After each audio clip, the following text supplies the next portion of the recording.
The following changes have occurred over the past 24 hours. There is still active fighting in the Kupyansk area. In its northern part, the operator found the enemy standing on the balcony of an apartment building.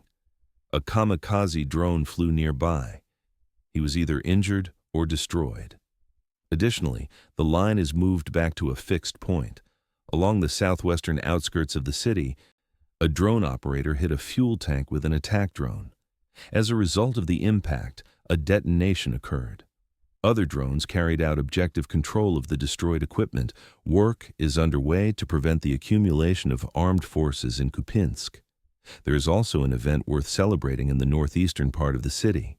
The Ukrainian ground drone was moving south and was covered with grass for camouflage. According to the description, work was underway on the logistics of the enemy. The FPV drone operator eliminated him. The collision line is also shifting in this area. In the area of Stepovaya Novoselovka, operators are processing the position of the Ukrainian armed forces before attacking actions. On the territory of the Shevtsov Yar Gully, it was indicated for the second time that these fortifications were controlled by the Ukrainian side. In the current event, the drone operators used lightning and also performed drops. More than 10 grenades were used to dig out and further destroy the dugout in the underground room. Even with a large number of attack drones, the enemy's manpower cannot be easily dislodged from such supports. For now, the site remains with the Ukrainian side. It is also worth noting that not everyone stubbornly resists.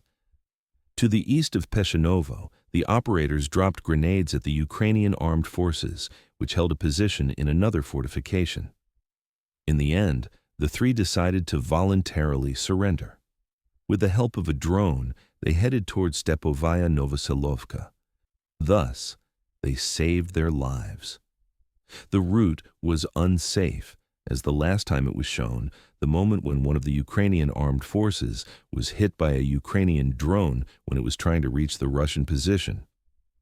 To the southwest, in the Glushkovka area, the Russian side also provides an opportunity for enemy personnel to stop resisting.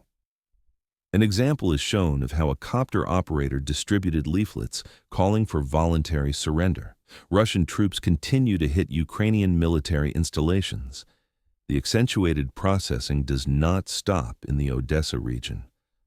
Last night, about 10 explosions occurred at the arrival site. The main target of the attack drones was the power engineering of the armed forces of Ukraine. The lights went out in the city again. After yesterday's defeat of geraniums at the automobile bridge of Myakov, footage with the consequences later appeared on the network. This event is notable for the fact that the geranium was circling from the west, most likely after a reversal to select the most convenient target. The impact hit the center of the road structure. From the first person, the man filmed 2 holes. But that's not all. In another video, one of the shooters approached the beginning of the bridge from the opposite side, showed a small hole that appeared about 80 meters from the epicenter of the damage. The damage was noticeable, with at least 3 holes from 1 geranium. The enemy temporarily suspended movement. Since the bridge is important to him, it will be necessary to close the gap in the formed canvases as soon as possible. Today, Iskander's crew launched a missile strike with cassette contents. In the footage that appeared, the fire impact was on the APU near the opposite side of the bridge. Additional information on this event is expected. The Russian side is trying to greatly complicate the logistics laid through the southern half of the Odessa region. North of the lighthouses is an impenetrable marshy area where the territory of the Pridnestrovian Moldavian Republic begins. This state is pro-Russian. Therefore, in the event of the total destruction of 2 bridges over the Zatika and the lighthouses, the enemy will have to regularly build pontoon crossings or use a bypass route through Moldova with access to the Vinnytsia region. Meanwhile, for 3 days, foreign reconnaissance drones have been intensively flying over the neutral waters of the Black Sea. Mostly French and American production were recorded. A Russian Su-27 aircraft took off to intercept.